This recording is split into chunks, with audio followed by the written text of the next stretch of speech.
바랍니다.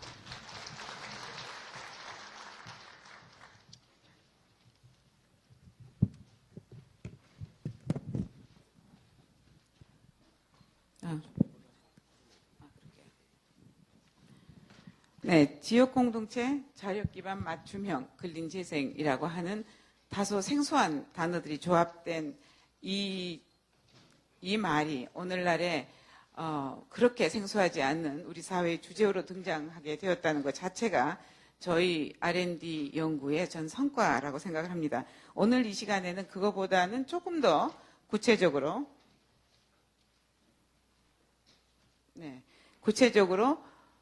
종합적인 성과화, 그리고 그 성과를 어떻게 공유했으면 좋겠다 하는 얘기 크게 두 가지로 얘기하되, 종합적인 성과는 개요와 R&D 과제 전반적인 성과와 전주 테스트베드 현장 성과로 나누어서 말씀을 드리겠습니다.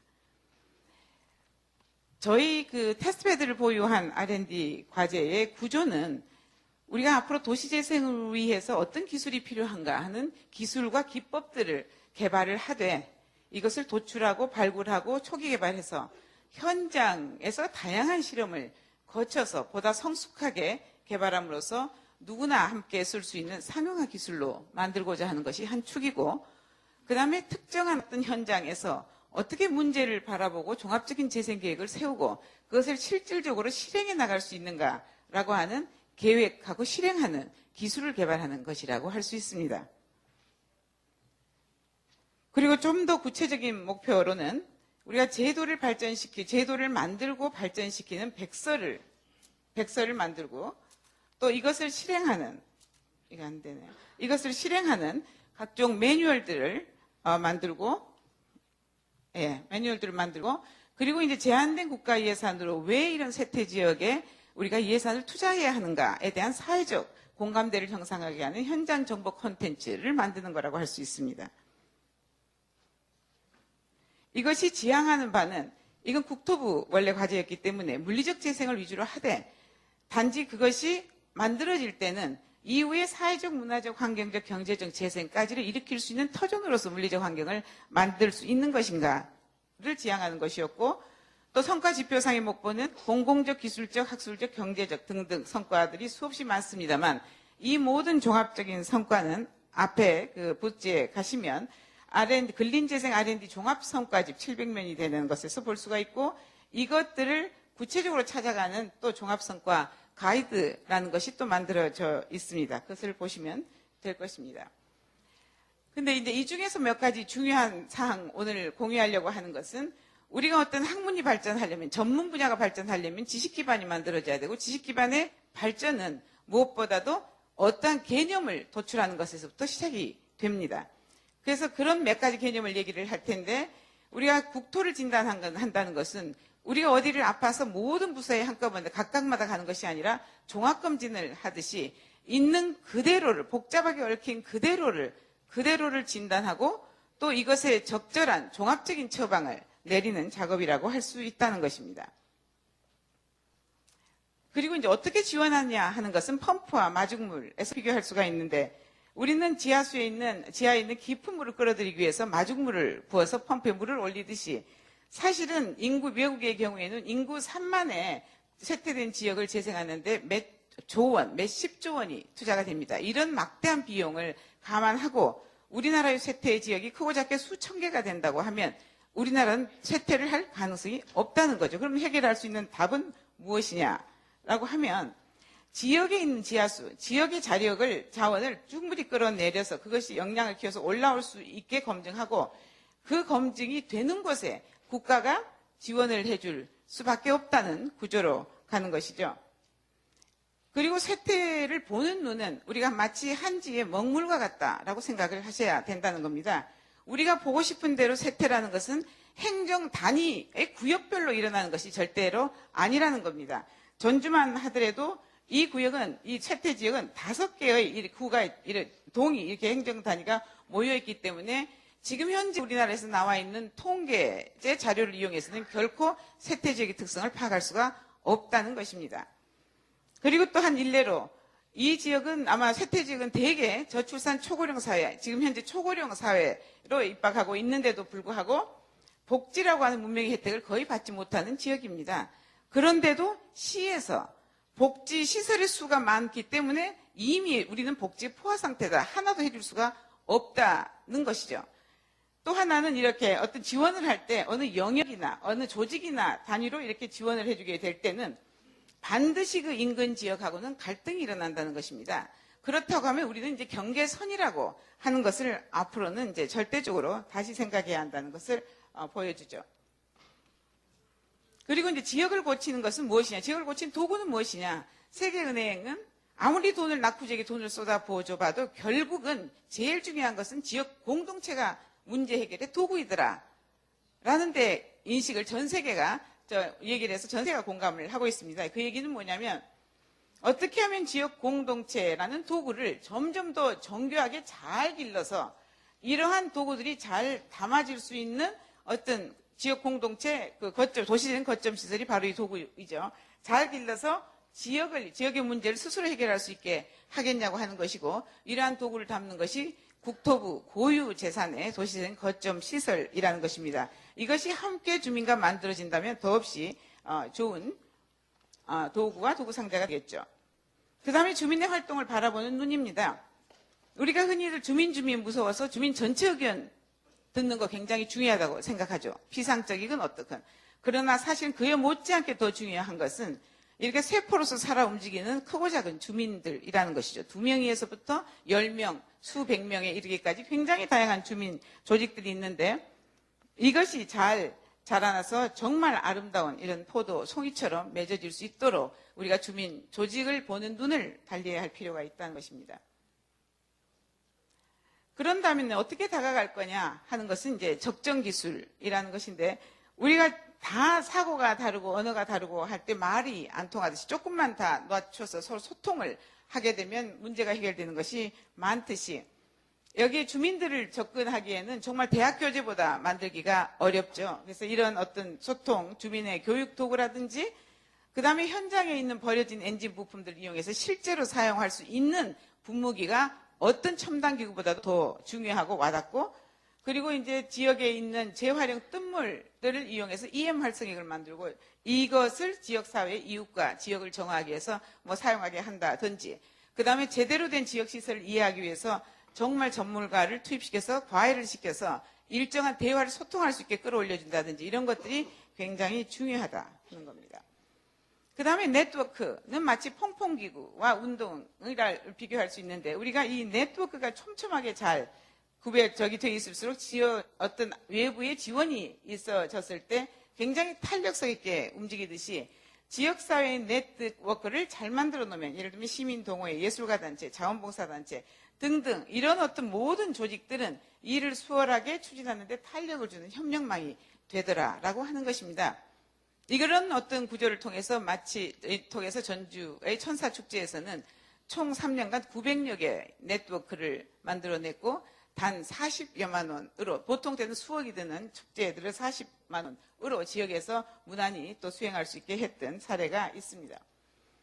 그 다음 도시재생이란 뭐냐? 마치 전자음향 장치에서 아름다운 음악을 만들어내도록 여러 코드를 조절하는 것과 같다라는 것입니다. 여기 밑에 보시면 지역 노인들에게 20만 원의 활동 지원금이 계기가 돼서 조직이 만들어지고 EM 활성액을 제조하는 교육을 거쳐서 정화 활동이 시작되고 일할 공간이 마련되고 이것을 계기로 마을 기업으로 확산되고 공공제도로서 공공사업으로 받아들여지게 되는 것. 이 모든 이 파트들이 전부 다 지역을 살리는 요소이고, 그 다음에 이것이 각각의 상황에 따라서 유기적으로 아주 유연하게 역동적으로 움직여진다는 사실입니다. 그 다음 몸통과 꼬리는 리모델링 건물을 얘기하는 겁니다. 대개의 경우에 지역이 비어있는 공간들은 문제가 있기 때문에 비어있는 거죠. 그런데 대개 우리나라의 경우에 중소형 건물들은 규제가 별로 없습니다. 그러니까 머리를 만든다는 것은 어디로 앞을 향해서 이용이 되게 하느냐는 방향성이고, 꼬리를 한다는 것은 방향성을 제대로 갈 수 있도록 해주는 자율적인 힘인데, 그 부분이 없이 그냥 다시 리모델링 된다고 하는 것이죠. 그래서 이런 데서도 이제는 어느 정도가 아니라 확실히 주민 참여해서 지역과 함께 계획을 해야 되고, 그 다음에 자율운영을 과연 얼마큼 할 수 있느냐 하는 계획이 섰을 때 리모델링을 해야 2번 다시 쇠퇴하지 않고 지속적으로 사라질 수 있는 그런 건물이 될 수 있다는 겁니다. 그 다음 두 번째, 이러한 개념들은 앞으로 계속 이론으로 지금 성장하도록 지금 다듬어지고 있고, 그 다음에 두 번째 학술진흥은 국내외 학술지 개점의 학술대의 발표는 굉장히 한 70여 건의 국내외 지금 학술지가 게재되어 왔다는 것이고, 이걸 위해서는 이것만을 또 따로 모아서 학문을 하시는 분들은 근린재생학의 진화를 볼 수 있게끔 만들어져 있습니다. 그 다음에 이제 세 번째는 이제 시각 전환을 위해서 우리가 국제적 정보를 보급했다. 독일에서는 사회 통합 도시라고 하는 엄청난 프로젝트 시범 사업들을 거쳐서 결국은 앞으로의 혁신은 공무원들이 사고를 바꿔야 한다라고 해서 공무원의 정부가 스스로 주민 참여 핸드북을 만들어서 보급했다는 것은 정말 놀랄만한 선도적인 사례입니다. 그 내용을 소개했고, 또 우리가 총체적 재생이라고 하는데 그 총체적 세례를 사실 바라볼 수 있는 것은 실질적으로 많이 없습니다. 그래서 발리문 유럽 최대의 지금 재생 지역인 발리문에서 지난 15년간 총체적 재생을 지향을 하면서 지역사회랑 어떻게 유기적으로 협력하면서 엮여나갔는지가 난 모든 것을 담은 것을 후반기로 엮어서 지금 소개를 했다는 것이고, 그 다음에 처음 2007년에 저희가 계획할 때부터 앞으로 시민 참여는 엄청나게 빠르게 다가올 것이고, 정보화 시대는 획기적으로 주민 참여의 방법을 바꿀 것이다 라고 예측을 하고 수많은 아날로그인 디지털 도구를 개발을 해왔는데, 그 과정에서 대지, 주거지, 건축환경, 가로 부분에서 주민들과 즉각적으로 소통을 할 수 있는 도구를 만들고 시도를 했다 하는 것입니다. 그리고 네 번째는 무엇보다도 커뮤니티 비즈니스, 지금 대단히 혼돈스럽게 각 부서마다 나오고 있는 커뮤니티 비즈니스를 명쾌하게 정리를 주민 역량 강화 더불어서 했다는 것인데, 이것은 이제 저희가 개인의 역량과 소외된 개인, 부족한 개인을 역량을 강화시켜서 지역으로 통합되게 하는 지역 공동체 역량을 기르고, 그래서 공동체 속의 개인으로 지원을 한 후에는 점점 거기에서 경제 공동체가 보이면 경제 공동체의 역량을 강화시켜서 경제적인 개인으로 만든다는 것이고, 이 과정에서 나오는 것이 여기가 이제 복지 서비스라고 첫 번째가 복지 서비스라고 한다면, 두 번째, 이 부분에, 중간 부분에 있는 것은 소위 우리가 얘기하는 마을 사업이고, 그 다음에 이것이 경제 공동체를 거쳐서 나왔을 때는 마을 기업이 된다는 것이죠. 그래서 도시재생에서 중요한 것은 마을 사업도 굉장히 중요하고, 그 다음에 돈을 벌 수 있는 마을 기업도 중요하고, 이거는 엄연히 두 개의 다른 실체라는 것입니다. 그렇다면은 지금 현재 일반 시민들이 경제에 참여하기 위해서 여러 부서에서 이런 커뮤니티 비즈니스의 일명 비슷한 사업들을 사회적 기업이니 다양한 방법으로 커뮤니티 비즈니스니 마을 기업이니 등등 얘기를 하고 있는데, 그것이 어떻게 시행착오를 거쳐서 전환하고 있는 것을 보면 일정한 수준에 올려주기 위해서 역량 강화도 시키고 다른 공간적인 비용도 지원들 하고 등등 그러는데, 쇠퇴 지역의 경우에는 첫째는 자원이 없고 사람 인력이 그렇게 쉽게 돈 벌 수 있게끔 지향되어 있는 분들이 아니기 때문에 특별하게 많이 여기를 지원을 해줄 필요가 있다고 하는 것입니다. 그런 관점에서 제가 백서의 모든 것을 담아냈습니다. 그 다음에 이제 미래 양력은 지금까지 총 47명의 전문 인력들을 양성을 해냈고, 그 다음에 이제 다시 R&D 과제가 아니라 이제 테스트베드 현장 성과의 주요 사례로서 몇 가지만 짚어보도록 하겠습니다. 제일 처음에는 도시든 거점 시설입니다. 저희가 맨 처음 들어가자마자 시작한 것은 시와 함께 프로포저를 쓰는 것이었습니다. 이 지역에 무엇이 필요한가? 거기 지역의 요구에 기반해서 거점 시설을 저희가 계획을 했고, 이 거점 시설은 신청서 시작 단계부터 주민 역량 강화를 시켜서 이것에 기반한 주민 참여가 실현되도록 계획되었는데, 그대로 한치의 차이도 없이 그대로 실행되어서 기공식이 지금 끝났습니다. 그 다음에 이것은 주민 지역의 요구에 의해서 지침이 나갔고, 그 지침에 의해서 설계 당선적이 되어서 이런 하드웨어를 갖게 됐고, 그 다음에 그 이후에도 지속적으로 주민들을 훈련을 시켜서 역량을 강화시켜서 전문가와 또 시와 서로 협력을 해서 계속 이 지역에 적합한 평면이 어떻게 될까라고 해서 지금 공간들을 협력해서 바꿔서 하고 있고, 그리고 한편으로는 지역 주민들이 활동을 하기를 원하는 주민들을 모아서 그 다음에 거기에 있는 폐가와 나대지들을 공가들을 이용을 해서 계속 활동을 지원을 하고, 그 다음 이런 활동을 지속하기 위해서 필요한 공간을 도출해서 이 공간들이 새로 만들어지는 거점 시설에 이렇게 안착이 될 수 있도록 지금 함으로써 아마 전 세계에서 처음으로 하드웨어가 만들어질 때 휴먼웨어와 컨텐츠웨어가 동시에 준비돼서 들어가게 하는 첫 사례가 될 것입니다. 그리고 무엇보다 두 번째 그 성과라고 하는 것은 지역 거버넌스입니다. 우리가 흔히 거버넌스를 굉장히 많이 얘기하고 이전의 거버먼트하고는 상당히 유연하게 달라졌다고 얘기를 하지만 지금까지 어디에서나 보나 이 윗부분에서 전문가들을 참여시켜서 행정이 독단적으로 결정하는 것이 아니라 전문가들을 참여시켜서 결정한다는 것이지 지역 주민을 이렇게 액티브하게 참여시키는 경우는 없습니다. 그런데 여기에서는 정말 바텀업 어프로치를 통해서 수많은 조직들이 살아있게 하고 이 조직들이 다시 네트워크를 갖게 해서 대표를 뽑게 하고 해서 최종적으로는 커뮤니티 연합체들이 만들어졌습니다. 이 얘기는 뭐냐면 파브릭 섹터와 프라이빗 섹터와 시빅 섹터 그리고 커뮤니티 섹터가 유기적으로 처음으로 입체적으로 구성된 하나의 사례라고 할 수 있다는 것입니다.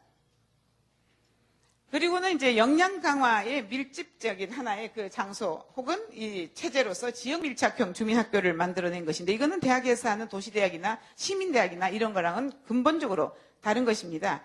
이것은 앞으로 지역학습과 학습의 지역화를 위한 미래 주민학교 체제의 틀을 개발한 거라고 여겨집니다. 그리고 무엇보다 이 지역에서는 역량 강화를 실제로 시켰다는 것인데 새로 만들어진 주민조직 11건, 그 다음 공동체 활동 100여 건 이상, 주민교육 25개 프로그램에 1,700여 명의 수강인원, 총 300여 시간, 그리고 유휴한 공간들을 이용해서 임시거점공간 조성이 7건, 그리고 마을기업 준비가 4건, 지금 하나가 이미 란칭을 해서 비즈니스를 하고 있고 하나는 곧 지금 란칭을 할 예정에 있습니다. 그리고 지역 기부 네트워크 형성이 1, 2, 3차년 합해서 약 900여 건에 이릅니다. 그리고 이제 적정 기술에 관해서는 적정한 주민과의 소통을 위해서 수없이 많은 자료들을 만들어냈는데 이 자료들이 대학교의 교재 만들기보다 훨씬 어렵다는 것입니다. 그래서 지금 중간에 온 원고에서부터 계속 지역 공동체 자력 재생이 뭐냐에서부터 그 다음에 소통을 하는 신문에서부터 그 다음 점점 주민에게 행동을 하게 하는 집수리, 지원, 교육, 콘텐츠에 이르기까지 다양하게 만들었습니다. 그리고 또 하나는 적정 기술 기반 환경관리 사업인데 이것이 아까 말씀을 드린 지역에서 버려지는 쌀뜨물을 이용해서 주민이 EM 활성액을 제조하고 이웃집과 동네가 필요로 환경정화 사업을 하되 주거지구, 상가지구, 그 다음에 학교까지 끌어들이고 동네까지 끌어들이고 해서 점점 그 자그마한 것이 퍼져나가는 그런 어떤 그야말로 주민들에게 맞는 환경관리 사업을 우리가 했다고 하는 것이고 또 적정 기구와 도구는 주민들이 쉽게 참여할 수 있도록 다양한 아날로그 지향적 또 첨단 기술들에서 그 자리에서 3D 내비게이션을 해서 주민들의 합의를 아니면 1년이라도 걸릴 수 있는 것들을 그 순식간에 합의를 하게 해서 그 갈등이 없는 구조로 사실은 이제 편안하게 텃밭들을 폐가를 만들어서 텃밭을 조성해 준다거나 혹은 이제 버려져 있는 부속 엔진을 이용해서 분무기를 만들어서 쓰게 한다거나 하는 그런 적정 기구 도구들이 개발됐다는 겁니다. 그리고 무엇보다 새로운 전문 인력의 역할 구명했다. 현장 코디네이터 역할인데 앞으로 지금 우리나라에 있는 잡의 3분의 1은 다 없어집니다. 3분의 1이 점점 남아있기는 하나 성격이 변할 것이고 새로운 잡들이 나오는데 그거야말로 이 현장 코디네이터, 액터라고 부를 수 있는 지역이 프로페션이 앞으로의 굉장히 중요한 프로페션이고 이게 뭘 하는 건지 어떤 역할을 하는 건지 어떤 이분들 위해서 어떤 지원을 해야 하는 건지 주민 활성에서는 액터는 어떻게 접근을 하는 것인지 이 모든 것이 전주들에서 상당히 풍부하게 나와서 정리되고 있다는 겁니다.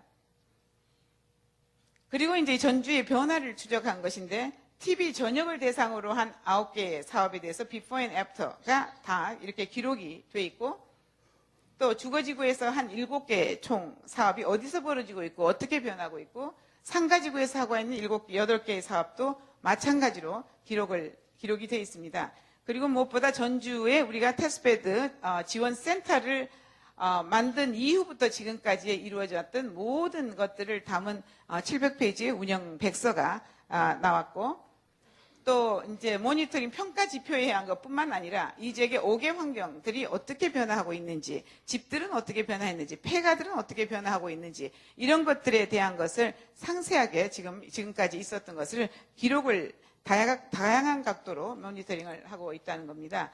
그리고 이제 어떤 실행 사업이 어떤 것은 2년 걸리고 어떤 거는 2년 반, 어떤 거는 3개월 걸리고 이런 각종 사업들이 있는데 그 각종 사업들이 처음부터 끝까지 어떻게 실행되어 왔는지를 우리가 공유할 수 있도록 정리를 되었다는 것입니다.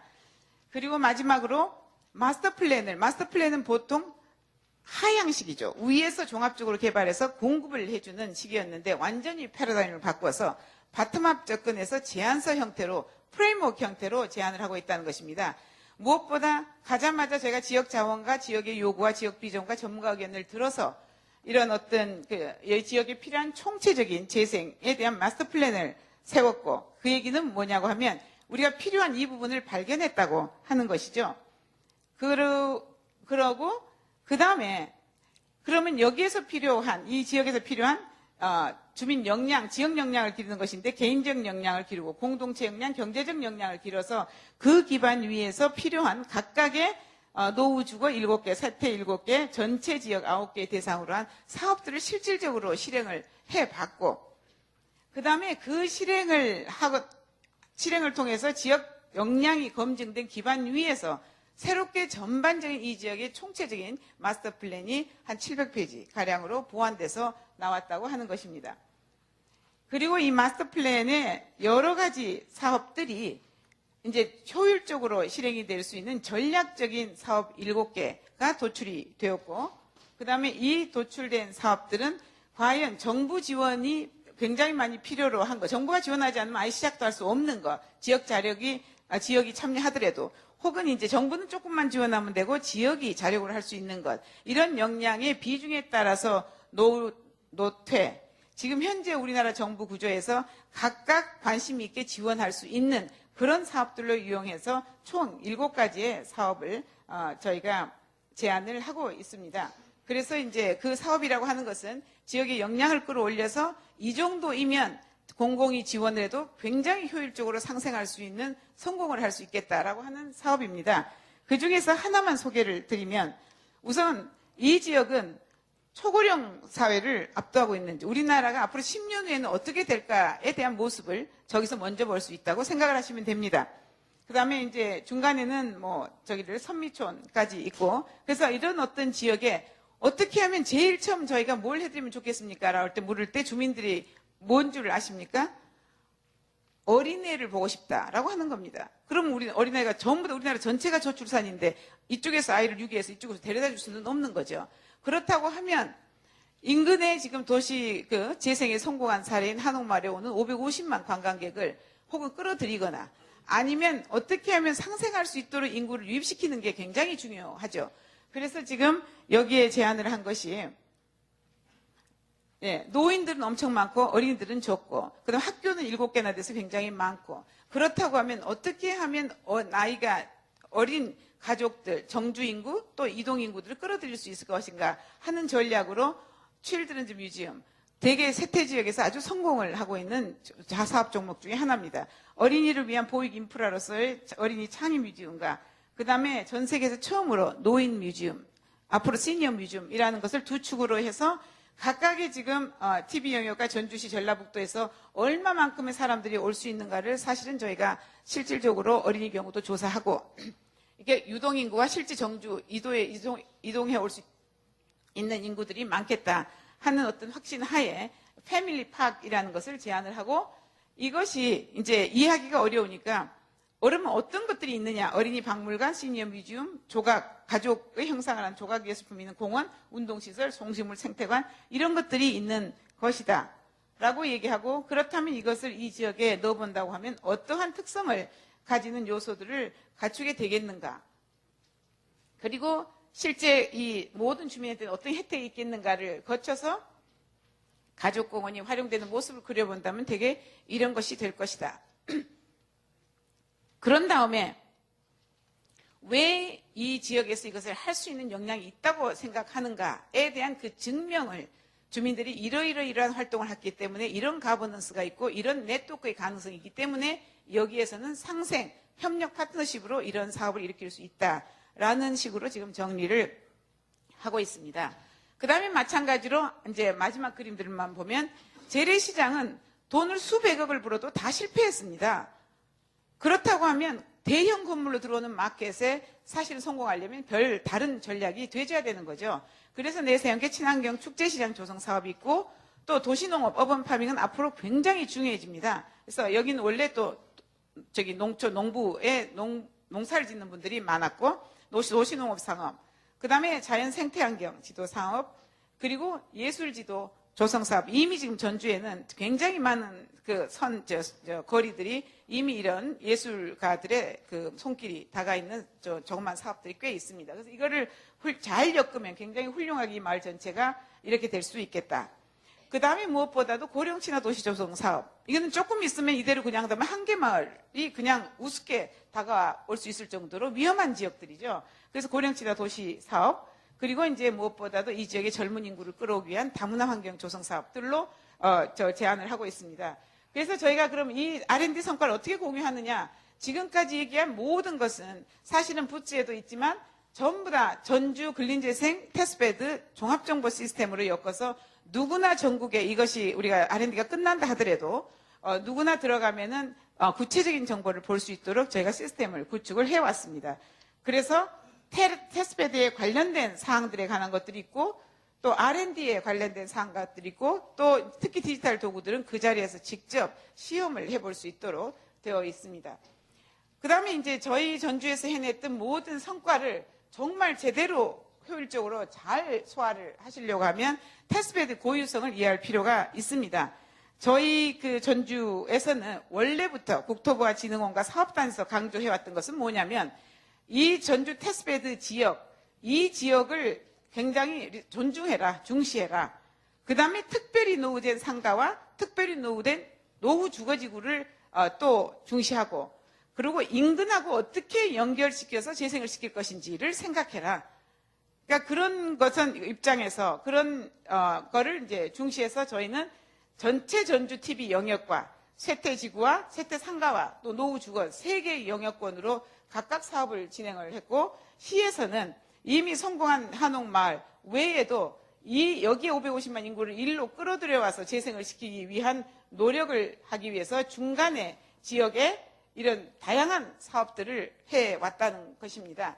그래서 지금 이것이 실질적으로 이 인력이 저기 막혀있던 이 라인을 뚫고 올라갈 수 있도록, 저희가 처음 테스트베드 지역을 했을 때는 모든 사람들이, 제가 3년 동안 내리면 택시 타고 택시 운전사한테 물어보면, 또 지역 만난 사람한테 물어보면 이 지역에는 수조 원을 투자해도 절대로 재생이 안 된다는 지역이었습니다.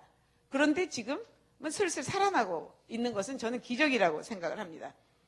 그래서 전주 테스트베드는 지역사회에 보이지 않는 두꺼운 공기층을 뚫고 들어가서 입장이 첨예하게 다른 다양한 이해관계자들의 갈등과 부딪히며 타협하고 조정하고 합의하고 양보하면서 지역의 문제를 해결해 나가는 현장의 이야기를 담고 있는 그 자체가 스토리베드입니다.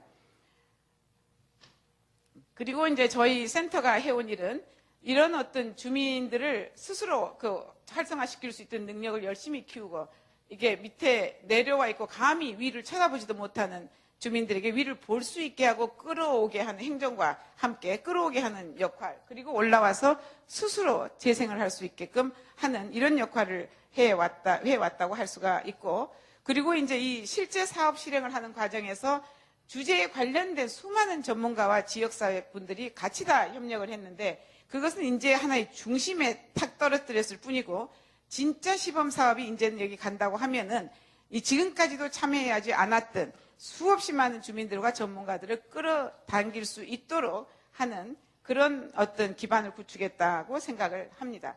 그러면 R&D 종합적인 성과는 뭐냐? 저희가 R&D 처음 시작할 때는 이랬습니다. 도시재생이 뭐지?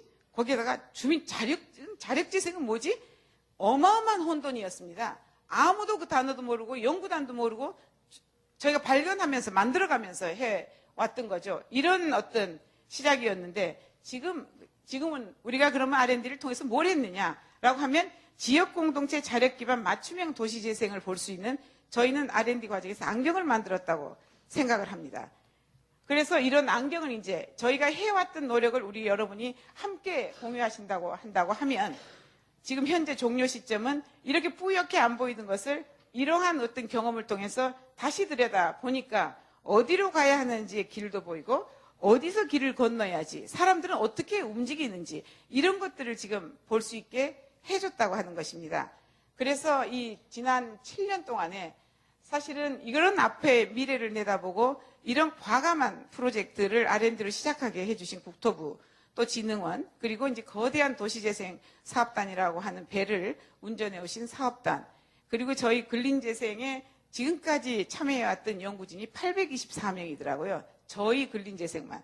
824명의 모든 조교까지 모든 참여해 주셨던 사람들, 그리고 이제 전주시의 담당 공무원들, 그리고 지역사회에 앞이 이런 방향이다 라고 하는 것을 정말 믿어주시고 열심히 협력해 주신 지역 주민 모든 분들에게 감사하며 이 발표를 마칠까 합니다. 대단히 고맙습니다.